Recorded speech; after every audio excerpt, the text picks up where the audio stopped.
Bonjour à toutes et à tous. Lors de notre dernier partage, j'ai évoqué l'armure spirituelle afin de combattre et d'être ainsi protégé en vue de la victoire. J'aimerais donc maintenant partager avec vous quelques pensées sur les différents éléments qui la composent. Tout d'abord, la ceinture. Dans Éphésiens 6, les versets 10 à 20 nous parlent de ces éléments et il nous est dit « ayant vos reins saints de la vérité ». La ceinture est la vérité. Dans Jean 17, au verset 17, voici ce que déclare Jésus-Christ concernant la parole de Dieu. « Ta parole est la vérité ».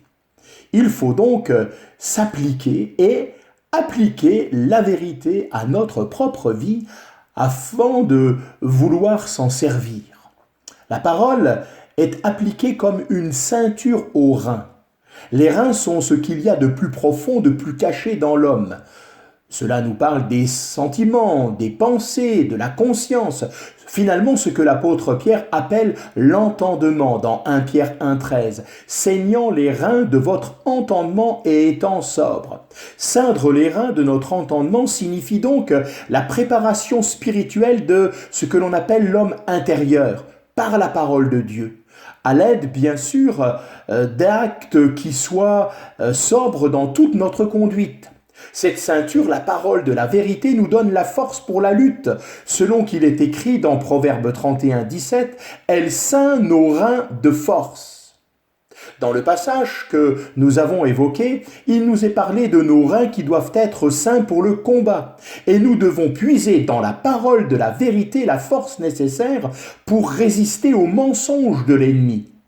Dans toute notre vie et dans tout ce que nous voudrons entreprendre, il faut que la parole de vérité nous permette de juger les choses concernant la chair, qu'elle fortifie nos pensées, nos sentiments, qu'elle affermisse notre homme intérieur tout entier en apportant la révélation de Christ dans notre cœur, dans notre conscience.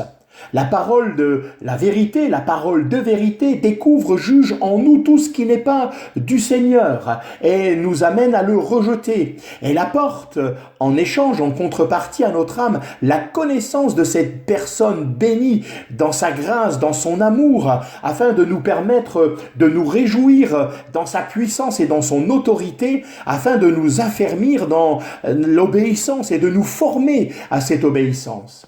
La parole de vérité, elle va découvrir en nous tout ce qui est incompatible avec la vie de Dieu. Elle va nous amener à réaliser la puissance de transformation que Dieu veut opérer en nous. Elle va juger la chair. Elle va nous permettre d'être prêts pour le combat, pour la marche, pour le service.